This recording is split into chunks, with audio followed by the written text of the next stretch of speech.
Live with CDP Sports Talk, a weekly sports and entertainment podcast sponsored by Barry Cullen Chevrolet. Live on YouTube, Facebook, Twitter, Twitch, and LinkedIn. And on audio via Apple Podcast, Google Podcast, Spotify, Anchor FM, iHeartRadio, Amazon Music, Radio Public, and TuneIn. Now, here's your host, Chris Palme.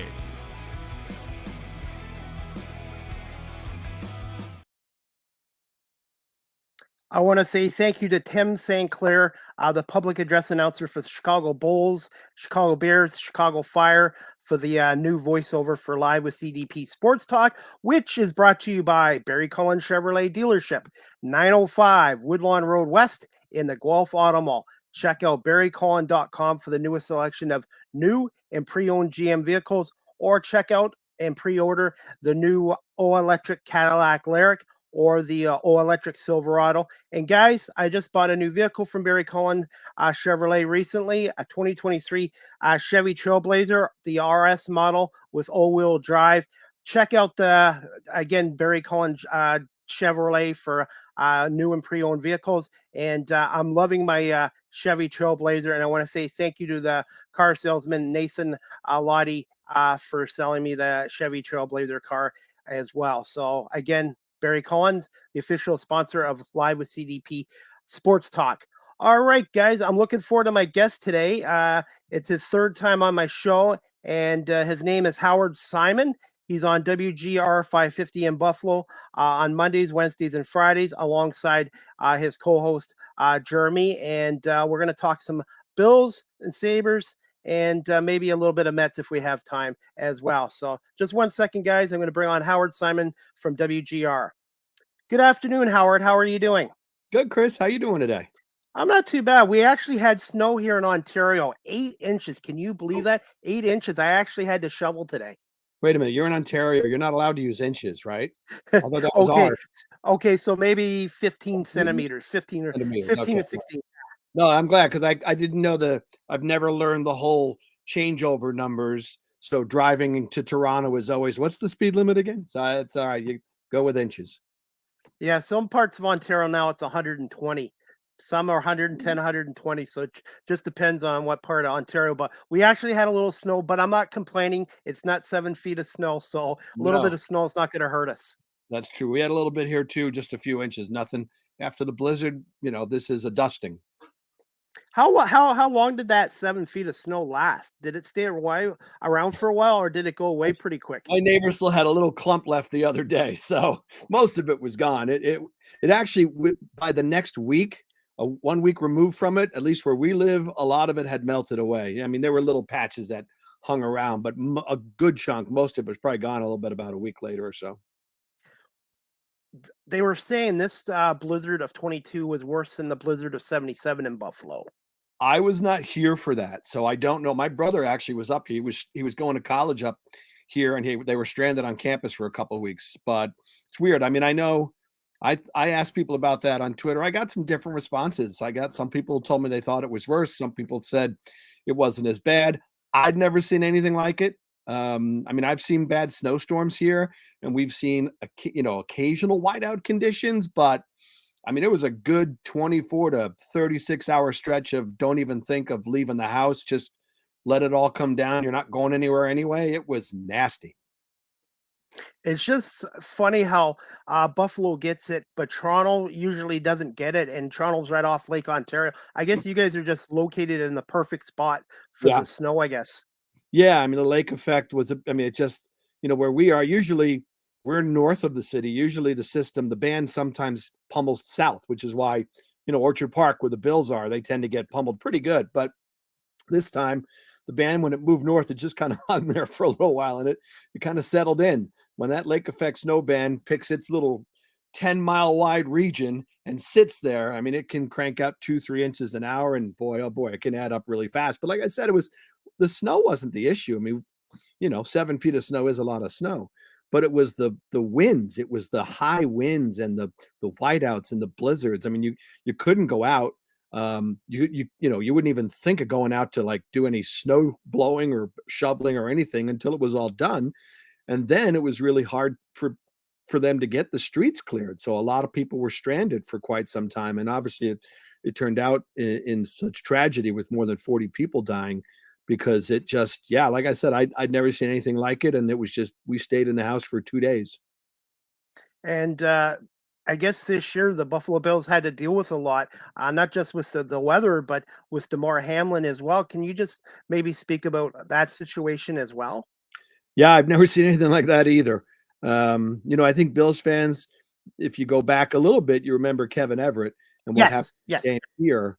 But I've never seen anything like, I don't think anybody has, what happened in the game in Cincinnati with Damar Hamlin. And it was, it was this whole, I mean, it was just such a scary thing that night.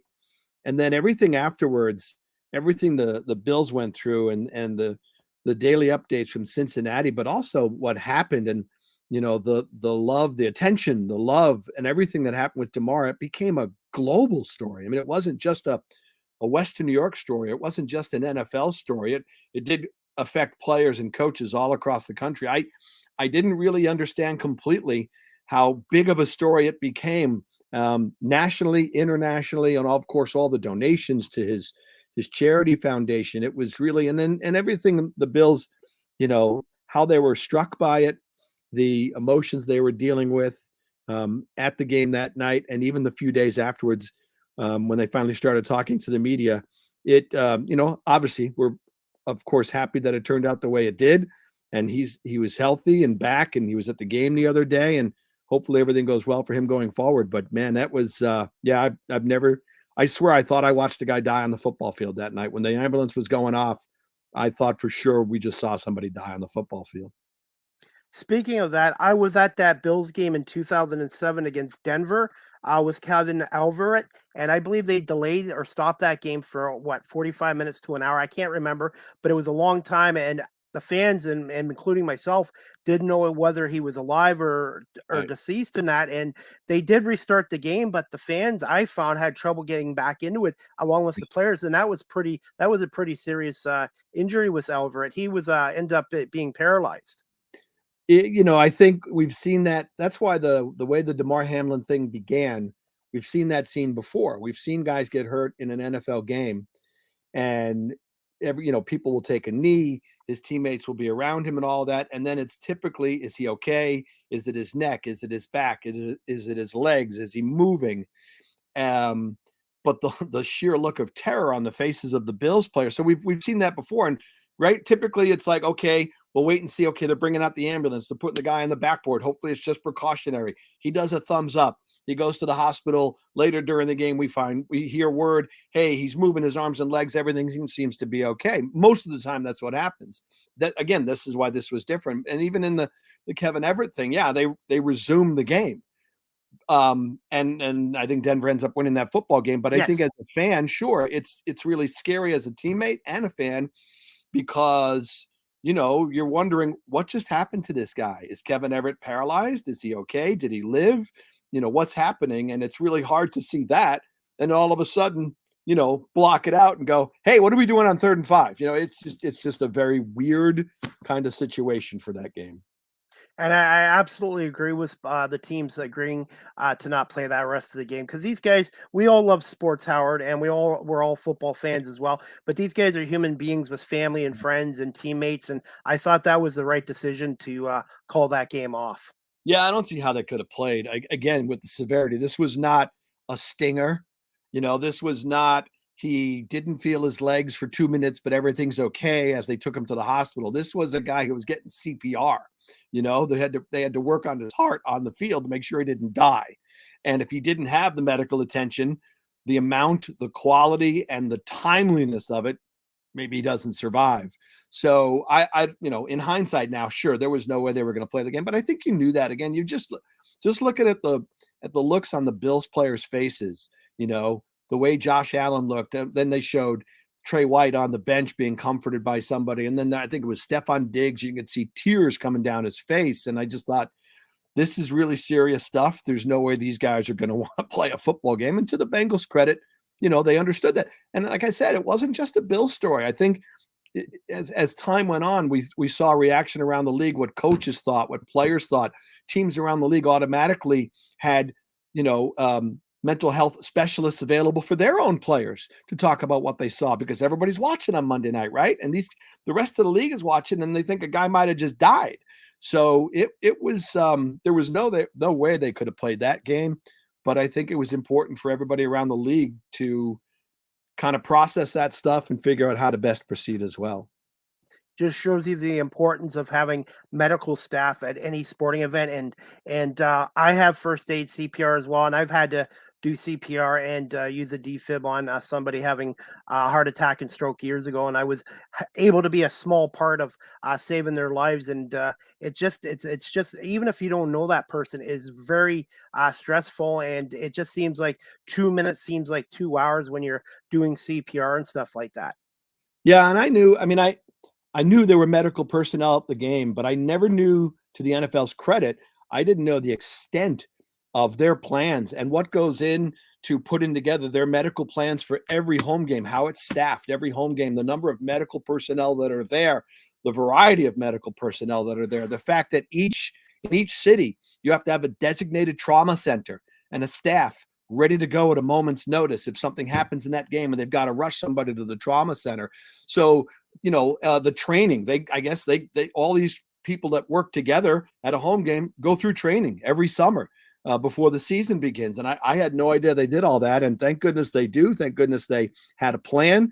Everybody knew exactly what their role was and what everybody else's role was. And everything came off. Sounds like it came off pretty perfectly, and it saved Damar Hamlin's life. So thank goodness they did all that stuff. Absolutely, and I'm glad the Bills did recognize the people that helped saved his life, as well as the Cincinnati hospital as well. Yeah, it was nice. I wish they had the folks on the field at the Bills game. It would have been nice to be able to bring in all the doctors and the staff from Cincinnati, because it would have been great to honor them as well. But the nice thing is, again, to Damar Hamlin, I think he was selling some shirts, and the proceeds from that were going to go to the hospital in Cincinnati that took such great care of him. So nice to see people get the just due they deserve. Hey, they do stuff like that every day. This time it just happened to be publicized and became an international story, but these people do great work all the time in our medical centers. Absolutely, and it puts sports into perspective. As much as we all love sports, it really does put things into perspective when you see something like that. Yeah, I know we always have that. I never have a problem separating the perspective. I think you can absolutely be a huge sports fan and yell and scream and be excited when your team wins and sad when the Bills season ends, at the hands of the Cincinnati Bengals. And I've always understood what's important in life, and it is just a game. As down as we get, as depressed as we can get, and we want the Bills to win a Super Bowl and the Sabres to win a Stanley Cup. I know its proper place in our daily existence. So I think most of us don't need something like that to happen to understand that it is a game. As wrapped up as we get into it, it is a game. It is not life and death. How much of an impact do you think that took out of the Bills against the Bengals emotionally? Yeah. I'm sorry. Go ahead, Chris. No, I just meant to say, how much do you think emotionally they could have been drained for the Bengals game? I'm sure they probably were, but I don't think that's why they lost. And they got their butts kicked. That wasn't even close. They haven't gotten manhandled like that by anybody this season. And Brandon Beane pointed out, since he's been here, that's happened pretty rare that a team beats them up and dominates them like that. But I think it's fair to point out that not just what happened with Damar Hamlin and the aftermath of that, but everything this team went through. I've never seen a team go through a season like this, and it's not just injuries. Everybody gets injuries, but man, they had a whole bunch on the defensive side of the ball, some key guys that were out, and all the stuff they went through, juggling lineups. They had, then they lose a home game to a snowstorm. Then there's the blizzard and the loss of life here in Western New York. And they had multiple weeks where they had a week where they couldn't practice because they had a whole bunch of guys that were sick. So they couldn't do a full practice. And it was just their practice schedule was disrupted a few times because of weather. And then the stuff happens with Damar Hamlin, and emotionally the ringer they go through. I'm sure it was a grind. There's no question about it. It was a very challenging season like no other around here. So it's possible, sure, these guys might have had a little bit less in the emotional tank going into the game against Cincinnati, but that's not why they lost. I mean, they got out coached. They got outplayed on offense. They got outplayed on defense. I wouldn't chalk that up to they were emotionally drained. They weren't emotionally drained the week before against Miami when they rallied in the fourth quarter and won the football game. So I'm sure the whole season took a toll, but that's not why, in my opinion, that's not why they lost to Cincinnati. They just never. It just seems like since Cincinnati just got that first possession, they took control of that game quite a bit. One thing I wanted to ask you about with the Bills as well. I should have wrote this down, but how much of an impact was losing Von Miller to that defense? Yeah, it was big. It was big. I mean, that was the key piece. That was their big move of the offseason. Now, again, I don't think it swings the game against Cincinnati if Von Miller plays and Joe Burrow's still getting the ball out in 2.5 seconds. I'm not sure what Von Miller could have been able to do. I mean, he certainly made an impact on the pass rush. He made the defense better. He affected the court. He got sacks. He got pressures. He did everything they thought Von Miller would do. He made life easier on everybody else on the defensive line. All the other players were more effective when they had to worry about, the other team had to worry about, where's Von Miller and how do we keep him from, getting to our quarterback? So it was a big loss. It had a trickle down effect, but again, is that why they lost? No.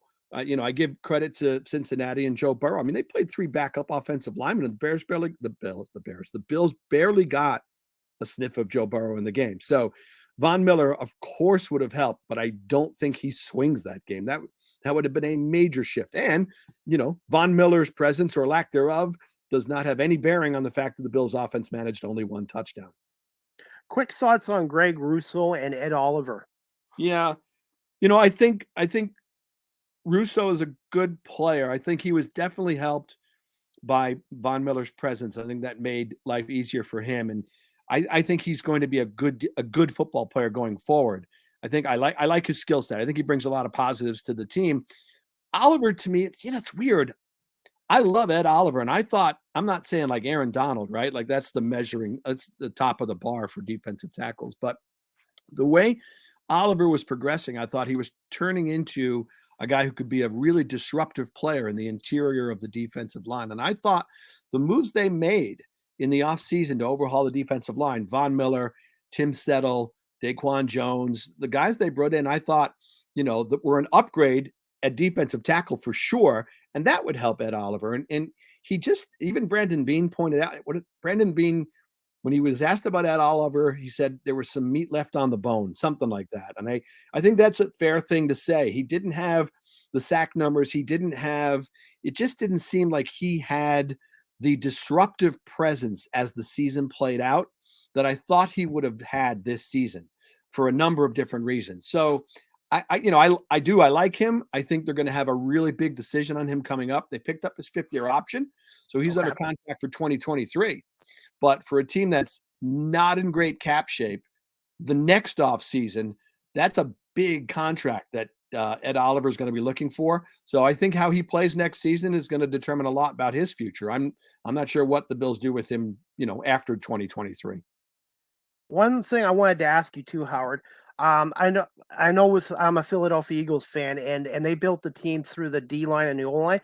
Do you feel the Bills can still win with this core if they can retool the O line and defensive line a little bit?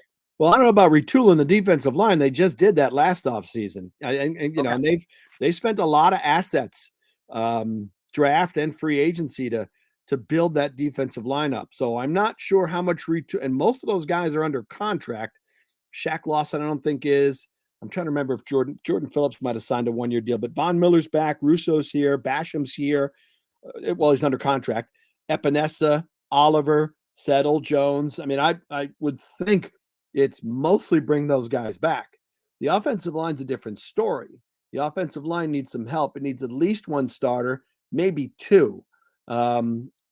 Assuming Dawkins and Mitch Morse are back, and I get maybe they stay with Ryan Bates. Roger Saffold should probably be replaced. I wasn't thrilled with how Spencer Brown's season played out. I know Brandon Bean came to his defense the other day. You mentioned how he did not have an offseason because of surgery. He was limited when camp opened up, so he was really behind the 8 ball. I need to see a little more consistency from him. So their depth needs to be upgraded as well. If there's an injury, they got to have better guys to step in and start. So they've got work to do on the offensive line. I don't know what they'll do on the other side, but for sure, I think they'll address the offensive line. In likelihood, through the draft, a higher priority in the draft, and maybe some low-cost veteran signings for depth. Definitely. I got to ask you this, since we're talking about the O-line. I'm a fan of Singletary and James Cook. What are your thoughts on those two? Are one or both of them the answers? Or are they going to have to look for a running back in the draft as well? Yeah, I don't think Singletary is going to be back. He's a free agent. I don't know what he's going to ask for, but I mean, it just doesn't make with the Bills cap situation as it is and needs elsewhere, let alone trying to re-sign. Are they going to re-sign Tremaine Edmonds? Are they going to try and keep Jordan Poyer? I just don't see Devin Singletary back here unless it's a very short-term, low-cost deal. And if I'm Devin Singletary and it's my first time on the market, I'm not going to do that. I'm going to try and hit it for as much as I can. So I don't think he's back. You have James Cook. You have Nyheim Hines. I think that's fine. I don't think you need to draft a running back. I think there are plenty of other needs that they're going to need to hit the draft because they don't have a lot of cap space. They can't go out and make big moves in free agency unless they cut guys. So I think the draft is ultra important to get the offensive line, to get wide receivers. If you're not re-signing Tremaine Edmonds, you need a linebacker. If you're not re-signing Jordan Poyer, you should probably draft a safety at some point. So I think there are a number of needs there.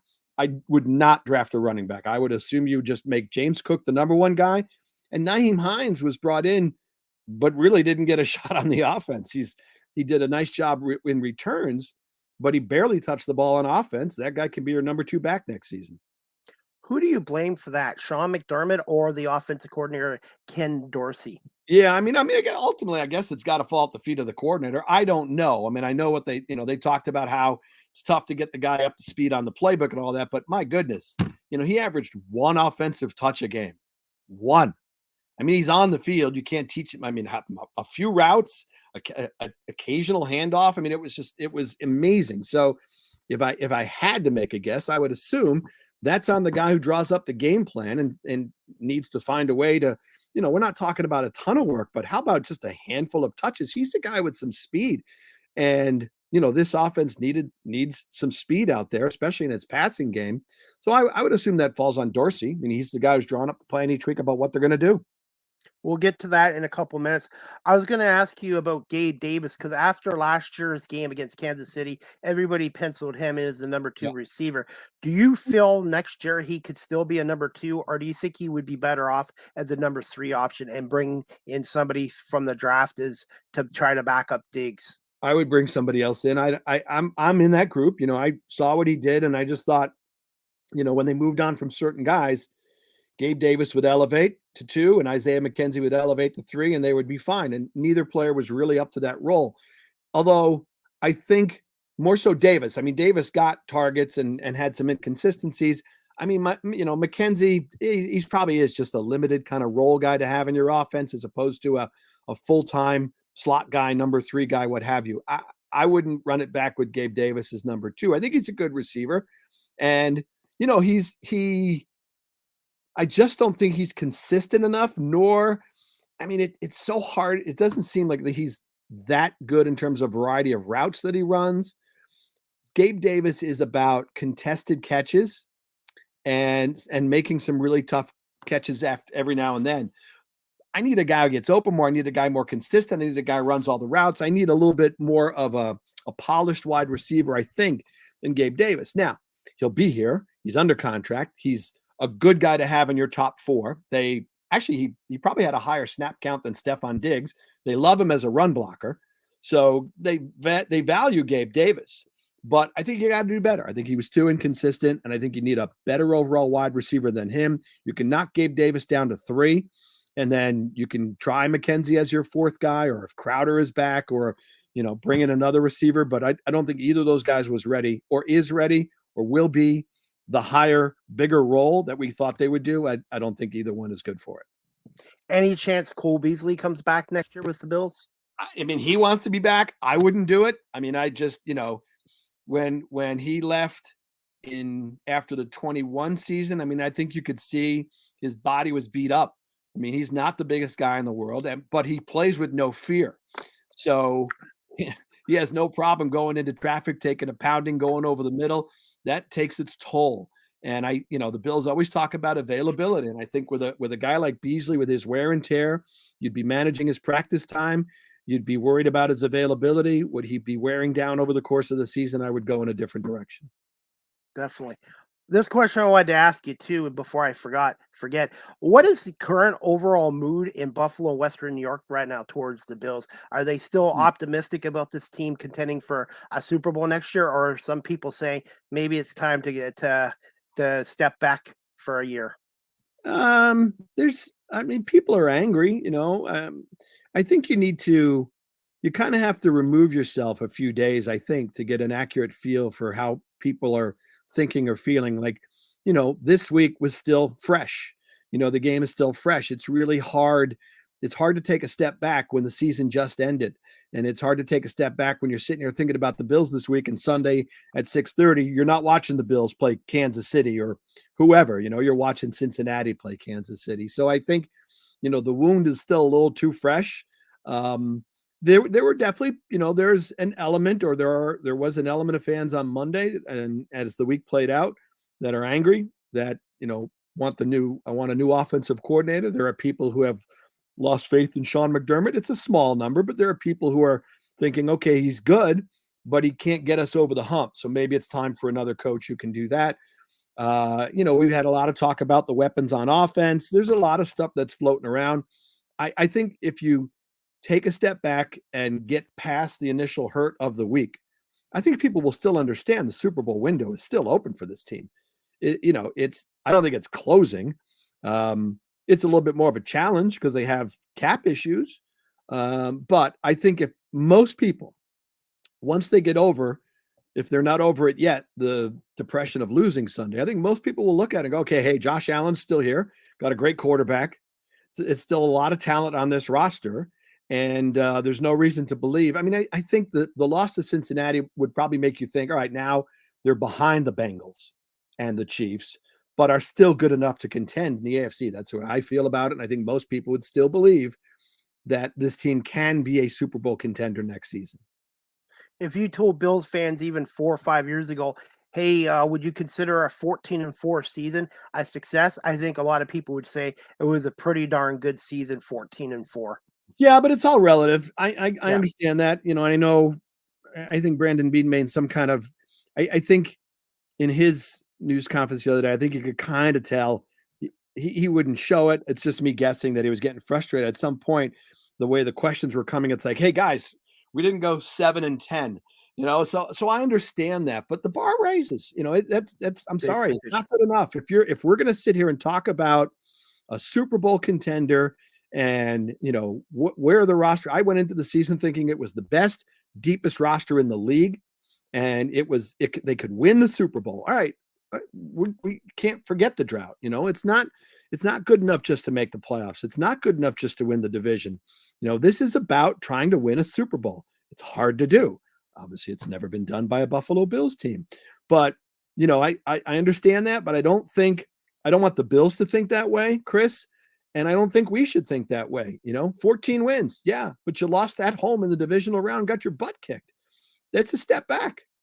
This team was that close to making the Super Bowl in Kansas City in the AFC Championship game. And last year, a lot of us felt, myself included, if they won that game, they would have come home, they would have beat the Bengals, they would have gone to the Super Bowl. So you lose at home in the divisional round, and it's not even close.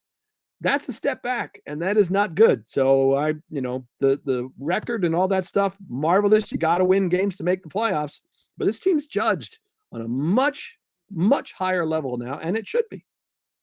One thing I wanted to say too, Howard, I think the Cincinnati Bengals, I can't speak for them. Obviously, I'm not a player with the organization, but I think some of them, from what I saw, felt they were disrespected by some of the national media and not Yeah. really given much of a chance. And I think the Bengals wanted to kind of show everybody that they're still a very good football club, which they are. Yeah, I think that was a bunch of baloney, but I get it. Okay. Players do things to get themselves psyched up for games. I mean, it's an AFC divisional playoff game. I have no idea why you have to do something to make, circle of wagons, boys. Everybody's disrespecting us. They're selling tickets. Well, it's just in. Teams sell tickets. It's not like the Bills decided on their own and said, you know what? The heck with the league. We're just going to go out and start selling tickets for the AFC Championship game just to piss off the Bengals. This is what you do. The league tells you to start planning ahead and do this and do that and neutral site and sell tickets and line up. That's how it works. It's like the Bengals, for some reason, felt the need to manufacture some storyline to motivate them. If it worked and that's why they played that way, I guess good for them. I thought it was silly. It's a playoff game. You have a chance to go to the AFC Championship. You were in the Super Bowl last year. You came that close to winning a Super Bowl. You're going to tell me you need a story about ticket sales at a neutral site game to motivate you to play? I thought that was ridiculous, but I get it. I get how sports works. It's emotional. This is how, some team wins a playoff game and they're really good. And then afterwards, everybody talks about how, well, nobody thought we'd ever win. Everybody counted us out. They manufacture things to get themselves ready for these games, I guess. And if it fired them up, so be it. Good point, Sarah, as well. Now, if you got a few more minutes, Howard, Yeah. this question I wanted to ask you as well. What are your overall thoughts on the Buffalo Bills' entire coaching staff? And do you see possible some changes in McDermott's staff next year? Obviously, I think McDermott is probably going to be back again next year as well. Yeah, I think he's safe. I'm not sure what scenario I could draw up. I think, the Pegula's ownership are extremely happy with him and what he's done for their franchise. To your point about, how many years ago would be killing for seasons with 13, 14 wins. So I think they're very happy with him. I don't anticipate him going anytime soon. Based on what Brandon Beane said, it sure sounds like Ken Dorsey will be back for year number 2 as the offensive coordinator. I believe Leslie Frazier's contract is up. So I don't know. Does he want to be back? I'm not sure. There was a report that their safety coach has been relieved of his duties, that they're making a change there. There might be some other, it's a large staff. There might be some other positions that they would address. He's done that before. He's made changes on his staff in the offseason. Last year, they fired the special teams coach after 13 seconds. So, there might be some tweaks to it. But I think in terms of the main coordinators, the offensive, the defensive, and special teams coordinators, Dorsey looks like he'll be back. And I guess the only other guy would be whether or not Leslie Frazier is back. And I don't have an answer for you there. And one thing too, as fans, sometimes we all want change, but they don't realize when you change a head coach and a coaching staff, most times it takes a while to get that team to turn it around. Like it's a big in it's a big impact. And what I was going to say, Howard, is for many years the Bills went through GMs and coaches every 2-3 years, and the team now does have some stability there. Yeah, and I understand that, and you don't want to be changing. I would only add that continuity for the sake of continuity, I don't believe in.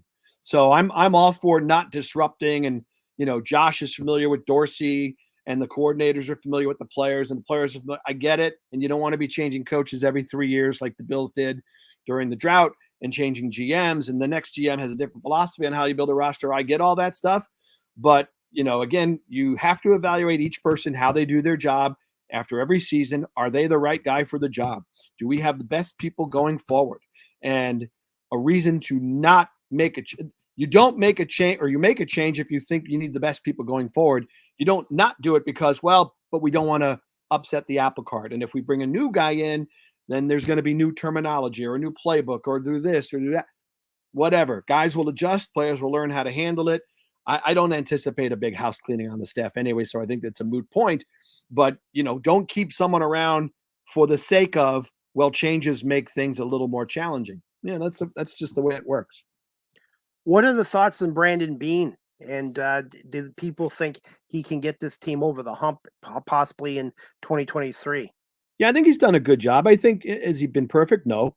I think they have misdiagnosed. I think they thought there were some guys that were going to step up kind of, Gabe Davis, Isaiah McKenzie, some other guys, and they just were not up to that challenge. I don't think they adequately addressed the offense around Josh Allen.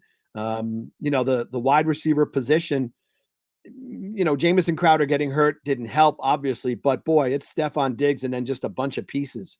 The depth wasn't there. It's not good enough. They have to address that in the offseason. Their offensive line decision making, they really haven't prioritized that in the draft. Dawkins was year one, I think, with McDermott. I want to say the only other higher pick would have been Spencer Brown. They tend to lean towards some veteran, lower cost free agent guys to plug in, which isn't necessarily working out great.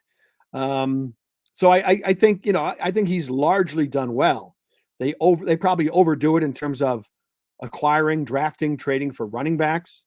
So there's some things I think, they've got to do a little bit better job of hitting on the draft, even more so now with the cap situation as it is.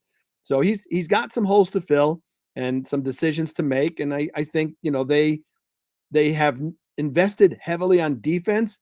I think they need to be a little bit more serious about how they use their assets and what they do on the offensive side of the ball. Okay. And this next question I wanted to ask you as well, Howard.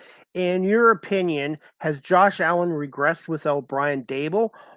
And what were your thoughts of the overall job that Ken Dorsey did in 2022 as well? I mean, he was okay. I mean, if they would have changed, I would have been fine changing the offensive coordinator, because I do think it's a little bit unfair to compare Dorsey year one to Dable. I don't have the numbers in front of me, but Brian Dable had lots of seasons as an offensive coordinator in the NFL. He had the job at 3 previous teams, right? I think it was Kansas City, Cleveland, Miami, and then the Bills. So he had a lot of experience. He had gone through the tumult that you go through as a play caller, and he had lost his job at a lot of places because he didn't have Josh Allen as his quarterback. So he had a wealth of experience, and I think that's a big edge. I mean, Ken Dorsey, sure, he's been around offensive staffs. He's been the quarterback coach. He played the position. I get that. But until you're actually the guy under the gun, the play caller, and in the game and doing all that stuff, I think that's a lot of stuff to deal with. And I think he probably learned a lot in year number one. My biggest problem is I just think there was a lack of creativity. I just think it looked very hard for the offense at times to move the ball. Once they got through the first month, and in the last couple of years, that's one of the things we liked about Dable. The offense became so explosive, so dangerous. The last couple months of the season, it was really weird. They'd get 28, 30, 32 points, whatever, 400 yards. But man, they would go through some funks. They would be like disappear for a quarter or a quarter and a half. And then, Josh with the turnovers and the red zone problems and the decision making. But I think it just looked like, where were the easy throws? It looked so hard for Josh Allen in this offense at times, the passing game, I guess, specifically, to move the ball downfield. And especially these last 2 games against Miami and Cincinnati, what they did, Miami blitzed a lot and it messed them up. Cincinnati didn't blitz very much, but they came up with some looks and some disguises to make things really difficult and confuse Josh Allen. And I don't know that Dorsey was really up to the task. As I said, maybe I'm a little too harsh because it was his first season, and he'll learn from this and grow from it. I just wasn't fond of the way they used their weapons. I thought there were stretches where Diggs disappeared in the game plan. They decided they have this speed in James Cook. They didn't get him enough touches. They have Nyheim Hines. They didn't get him any touches in the passing game. I just didn't like a number of things about the design of the offense. But like I said, it sure sounds like he'll be back for year 2, and hopefully he'll be better equipped at the job, having gone through the growing pains of year 1. One thing for next year, would you like to see more of a mixture of 60 pass, 40% run, or are you okay with the Bills going with the passing game? Like I'm okay with the passing game. If that's, look, this team is built to succeed with its quarterback and its passing game, which is why, by the way, they need to draft a wide receiver and make the weapons better around Josh Allen. So I don't have a number in my head. Like you have to hit this percentage of passes and this percentage of runs. I'm all for, throwing the ball, and then when you get a lead, throw it more to build the lead. I mean, that's, Dable didn't exactly run it a ton. And when he left, we loved his last 2 years here. They would use the pass to to build a lead. And guess what? With the lead, they put the game away throwing the football. So I'm not a big, you got to run. I don't have a number for you. If you feel you've got a lead and you'd like to protect your quarterback a little bit and not have him take any hits and you want to put the game away running the ball, wonderful. If you think there's a particular opponent that, man, their front seven is Swiss cheese, we can really make, have some success running the ball against them, then run the ball against them a little bit. But by and large, I think the identity of the team is going to remain the passing game. And I don't think, the Bills should be married to having a percentage of division of, play calls in their head. I just think that would get you into trouble. Okay. And the last NFL question for you, and then one quick question about the Sabres, Howard. Who are you picking in the AFC title game this Sunday between the Bengals and Chiefs and the 49ers and my Eagles? And who do you see as the Super Bowl 57 champion? I don't like the Bengals or the Chiefs. Can I skip that game? Do I have to watch it? I don't. No. It's going to be too painful because this is what happens. You watch the game and you keep thinking, what if the Bills were playing? I think the Bengals will win, and I think there's a couple of reasons why. First, three reasons. The Bengals are really good. I mean, they're a really good football team. I don't think, as you can tell now, if you thought last season's run in the playoffs was a fluke, it wasn't. They're a really tremendous football team. They've beaten Kansas City 3 straight times. Now, granted, all of them by 3 points, but, it's hard to beat Kansas City. They've done it. They've won in Arrowhead. They won a playoff game in Arrowhead, which the Bills couldn't do. Their quarterback is extremely talented. Their running game is solid. Their top 3 wide receivers are really, really hard to guard, hard to stop. So I love their weapons. I think they're playing a very good brand of football. Their defensive coordinator is very good at coming up with plans to confuse opponents. He did a really good job against the Bills. You think about how they shut down Mahomes last year in the playoff game in the second half and overtime. He looked lost.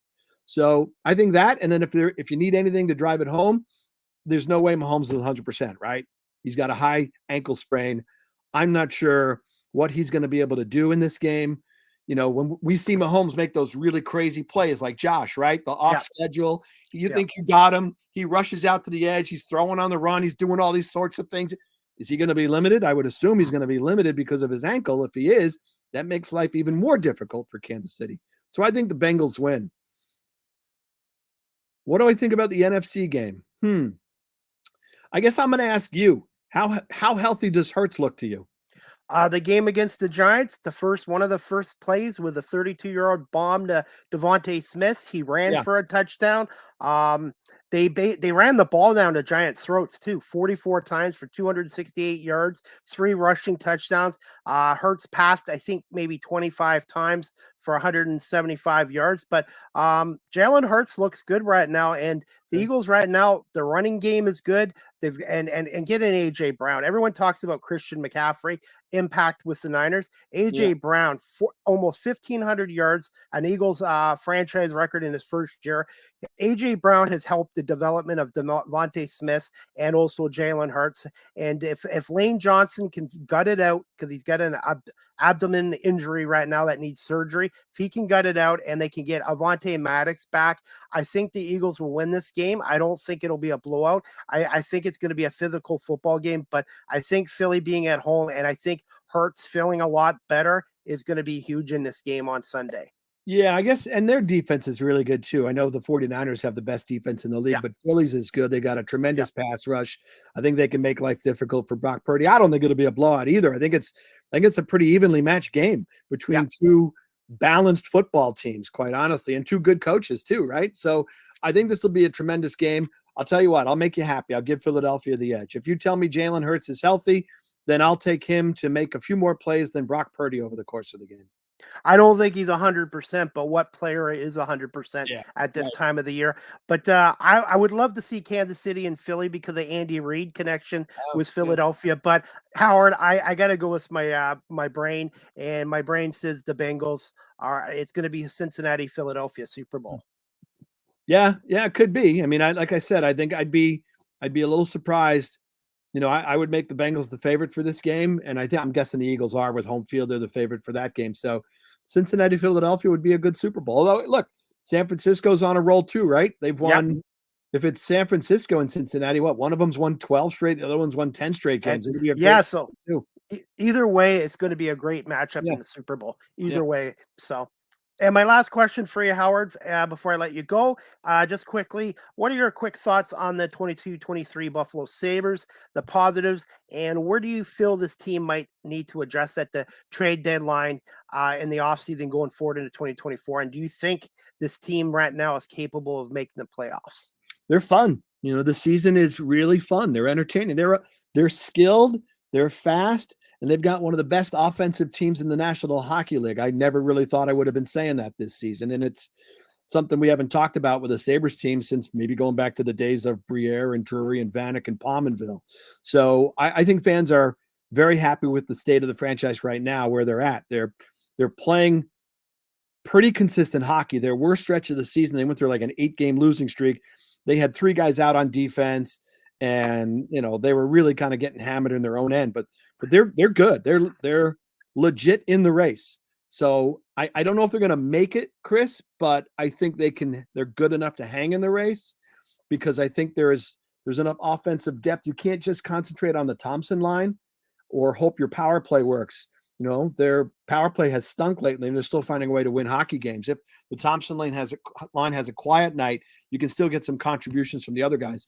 The goaltending's been better. I mean, the goaltending was iffy, but Ukko-Pekka Luukkonen is now really playing well. He's kind of taken hold of that job, and he has it. He's got a stranglehold on it now. If they did add anything, I think you would want to add defensemen. I mean, you look at it and go, you're thrilled with your top 3. Dahlin, in whatever order, Dahlin, Power, Samuelson, that's their core. Those guys are here for a long time. But beyond that, you can upgrade. If you could, it's Jokiharju, it's Lyubushkin, it's Bryson, who aren't bad. But if you could get another bona fide top 4 defenseman to put in there with those other 3 guys and make your top 2 pairings really, really good, I think that would be the one move more than anything else, is to add another that 4th piece in the top 4 defenseman, your defensive depth. Are you surprised about how good Rasmus Dahlin has played? No, he's just, you could see, it's sad in hindsight, because the guy who was here at the time coaching him, the guys who were here before Granato took over, wrecked that kid. But he is immensely talented, and it is a joy to watch him play. This is the guy, when they won the lottery, Chris, I think we called everybody in Sweden who knew Rasmus Dahlin. We had coaches on, we had scouts on, we had former NHL players who played with him over there. I mean, everybody raved about this kid. It was incredible what they were saying about him. So I think the talent was already there, and I think he needed to be coached by the right people. And now he is. And now he's taking over games. I mean, he's still relatively young, and he's out there lugging, number 1 ice time, offensively, defensively, all the stuff he's doing. He makes highlight reel plays. He is amazing. So he has turned out to be the generational player, right? The kind of cornerstone defenseman that people thought he was going to be when the Sabres won the lottery. It just took the right coaches and the right setup around him, and now he's really playing well. He should be a Norris Trophy finalist this year. You just answered my question. And quickly, just quick seconds, a couple seconds here.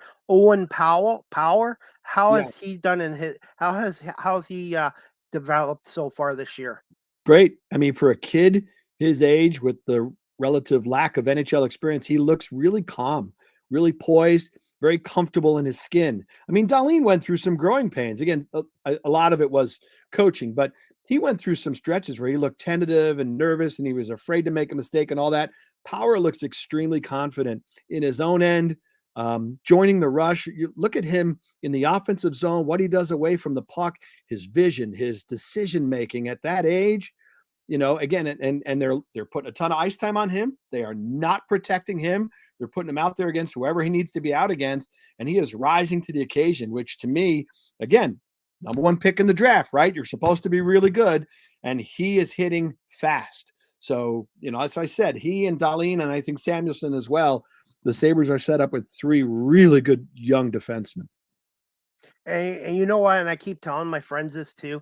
Things are still positive in Buffalo. The Bills are still going to be a playoff and a contender next year. They should be. The Sabres are finally headed in the up direction. You got the Buffalo Bandits, who I'm a huge lacrosse fan of. Yeah. They're always a contender, and the Yeah. Buffalo Bisons are pretty are pretty good baseball team as well. So you know what? Being a sports fan right now in Buffalo right now, I know the Bills lost this year, but I think they're still going to be a contender next year. And the Sabres are definitely very close to being a playoff team again in Buffalo. Well, we've certainly earned it. I mean, it's not like it's not like Buffalo fans didn't earn it. They went through a 17 season NFL playoff drought, and what's the Sabres, 11? I Maybe think 11 or 12? 12. Yeah. You get to a point where you kind of lose track. The number gets kind of high. So we've certainly been put through a lot here in Western New York. It's about time that the Buffalo fans got something to be excited about. And I'm with you. I think there's a great deal of hurt still with the Bills and what happened, but I think they'll still be a contender next season as well. And as long as you have Josh Allen, one of the best quarterbacks in the league, you should be in a Super Bowl window. And it looks like the Sabres really are a team on the rise. And even if they don't make the playoffs this season, I think people will feel very good about, the GM that's in place, the coach that's in place. They're going to feel like they have competent people running the organization for the first time since the heyday of Darcy Regier and Lindy Ruff. And they've put together they're winning, but they're fun too. They're scoring Exciting. 4 goals a game. It's entertaining. It's hey, let's get the kids and go down to the arena because the Sabres are fun to watch. So a lot to be said for that. It's been a long time. And I believe they are leading the National Hockey League in offense right now. First or second, right? I think they were right there with Boston. They've been right around the top of the average goals for, I think. Definitely. Again, where can my audience find you on social media? And just again, where they can find you on WGR 550 in the mornings with Jeremy as well. Well, it's WGR550.com. It's the Odyssey app. And don't follow me on social media. There's too many crazy people there. No, H Simon 62, and you'll find me on Twitter being some old angry person. Okay. Well, hey, again, Howard, this is your third time coming on. I really appreciate it. And maybe if you do come back on again in the future, we'll have to talk about your 2023 New York Mets and if this is finally the year the Mets get it done. I would say it has to happen at some point, but I guess it really doesn't, Chris. So let's hope it does, though. I'm a long-suffering Tigers fan. The Tigers haven't won since '84. The Mets '86. It's like it's time. It's time for. Well, the Mets are a lot closer to a championship than the Tigers right now. But I will hope your Mets have a great year, Howard. And again, I really appreciate you coming on here. It's great to talk to you about the Bills and the Sabres, and I really enjoyed WGR 550 as well. Well, thanks for having me. Always a lot of fun talking to you, and good luck to your Eagles on Sunday. Thank you so much. And it's not going to be an easy game. It's going to be a heavyweight. It's going to be a heavyweight battle. Yeah, for sure. Enjoy. Thank you so much, Howard. Have a great evening. Thank you, Chris. You too. You too. All right, guys. I hope you enjoyed season 5, episode 20 of Live with CDP Sports Talk, brought to you by Barry Cullen Chevrolet at 905 Woodlawn Road West in the Guelph Auto Mall. Guys, you guys can follow Howard Simon on Twitter at HSimon62. And also you guys can check out the WGR 550 website at odyssey.com/WGR 550 as well. I'm just going to show you a little clip of my appearance on the podcast show called The Daily Dive for the National Lacrosse League, being interviewed by Rennie Washington as I'm still learning about the game of lacrosse and the Buffalo Bandits as well. Just bear with me, guys. It's just a 2-minute clip. Season, I want to get your quick thoughts on who you think the best team is in the NLL as of right now, and who would be your MVP front runner if you had to pick a player.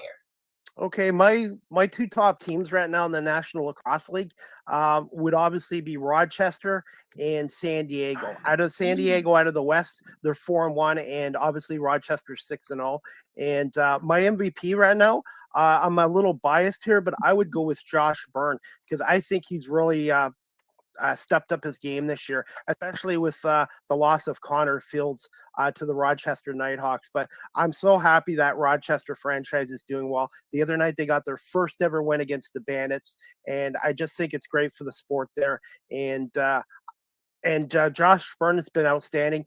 Obviously, the great Dane Smith has been well as well. But to me, as of right now, to answer your questions, Rochester's the top team, and Josh Byrne, I would go with MVP for now. Yeah, and like I keep saying, until somebody beats Rochester, they have that number one spot. Being undefeated, 6 games now that they've won. It's not a 1-0 or 2-win undefeated streak. 6 games this early in the season that you win is tough. And so until somebody can prove us otherwise, they are, I agree, the top team in the league. And it is great for the NLL to have a team at the number one spot right now that had a tough season last year and struggled to win games, that now is 6-0. And as you mentioned with Josh Byrne playing tremendous lacrosse, him and Dane Smith, a dynamic duo, absolutely MVP frontrunners.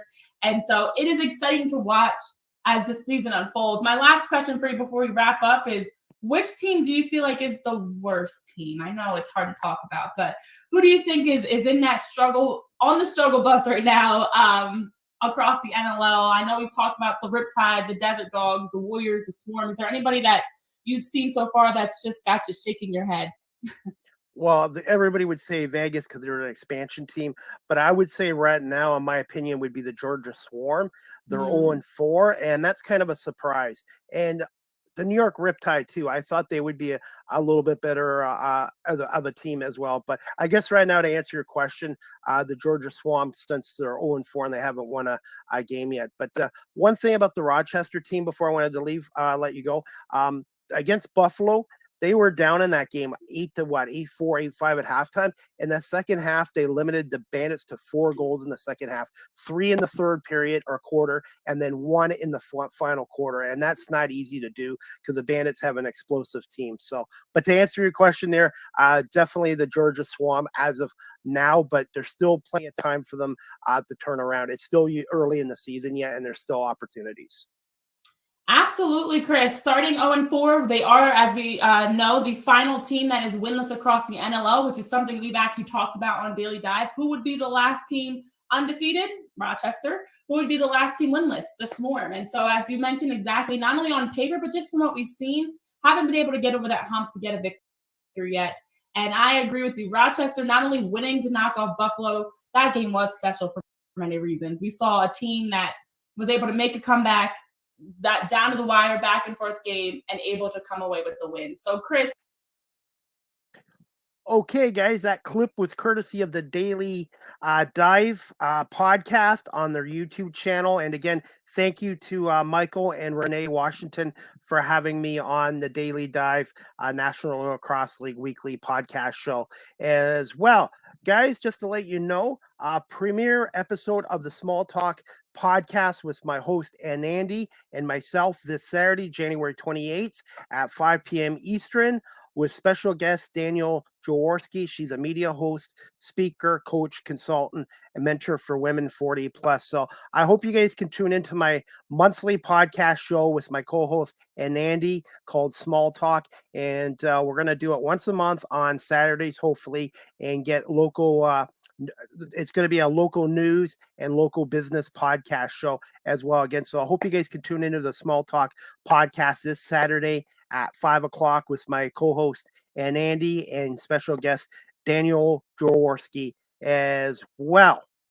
And before we wrap up, guys, the next live with CDP Sports Talk, sponsored by Barry Collins Chevrolet, to be announced. I'm working on more shows for next week as well. The NFC Championship games are this Sunday, January 29th at 3 o'clock on Fox, San Francisco at Philadelphia, Go Birds, and at 6:30 approximately, Cincinnati and Kansas City on CBS. I am picking Cincinnati and Philadelphia to meet in Super Bowl 57, but I wouldn't be shocked if Kansas City and San Francisco met again as well. So looking forward to 2 great games, guys. Again, I've got the Eagles over the Niners and the Bengals over the Chiefs. So really looking forward to that as well. Also, guys, just wanted to let you know, Live with CDP Sports Talk is live streamed on 5 platforms: YouTube, Facebook, Twitter, Twitch, and LinkedIn. Thank you to everybody for watching me on these platforms as well. Also, you guys can check out my website at beacons.ai/Chris D. Palme as well. All my social media websites and YouTube channel content is on beacons.ai/Chris D. Palme as well. Live with CDP Sports Talk is sponsored by Barry Cullen Chevrolet Dealership, 905 Woodlawn Road West in the Guelph Auto Mall. Check out barrycullen.com for the newest selection of new and pre-owned GM vehicles. And I recently am now a proud owner of a 2023 Chevy Trailblazer RS model with the all-wheel drive, sold to me by Nathan Latte.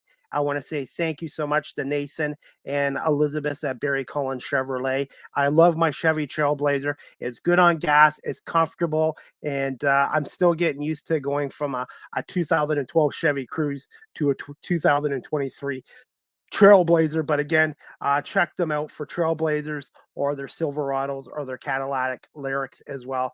Good customer service there, good people there, and I'm happy to be a longtime customer and supporter of Barry Cullen Chevrolet as well.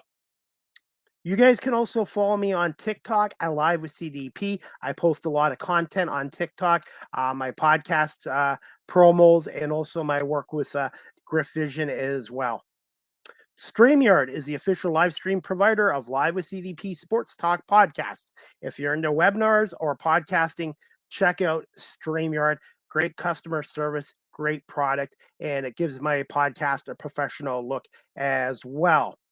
And also, guys, I want to say thank you again to Tim St. Clair, the public address announcer for the Chicago Bulls, Chicago Bears, and Chicago Fire of the Major League Soccer League for doing my new voiceover here on Live with CDP Sports Talk as well. And I'm hoping to have Tim come back on again and talk about the Chicago Bulls, the Bears, the Fire, and his career in the media world as well.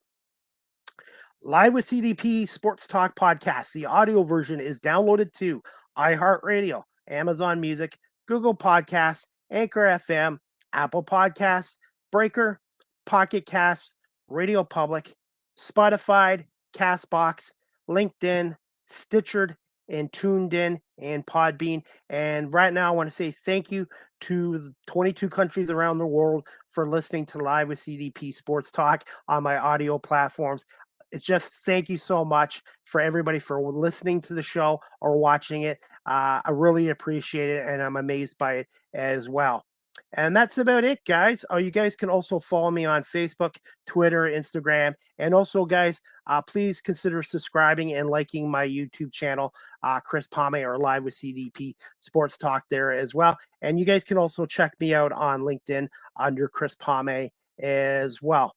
And that's about it, guys. I really, again, want to say thank you to Howard Simon, co-host of the Howard and Jeremy show on WGR 550 in Buffalo, Mondays, Wednesdays, and Fridays. Howard's on 3 days a week. Jeremy's on 5 days a week. But check them out in the mornings on WGR 550. They do a really great job there as well. So, again, thanks to Howard Simon for coming on my podcast show for the third time as well.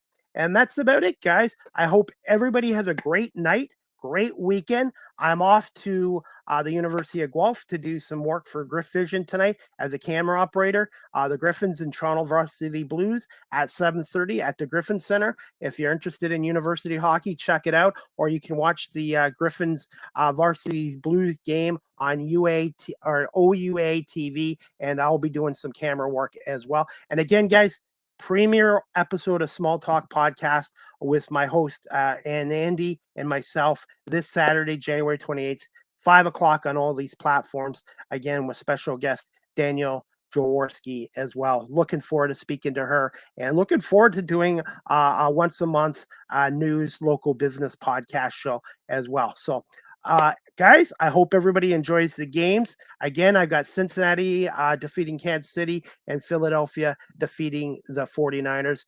2 great games, 4 great teams. I'm looking forward to it. Go Birds, fly Eagles, fly. Again, guys, have a great evening, great weekend, and we'll see you on Saturday night at 5 o'clock for the season premiere of Small Talk Podcast. Have a good night, everybody. And again, thank you for watching and listening to Live with CDP Sports Talk on live stream and on my audio platforms. Have a great afternoon, everybody. And we'll see you guys Saturday night at 5 o'clock.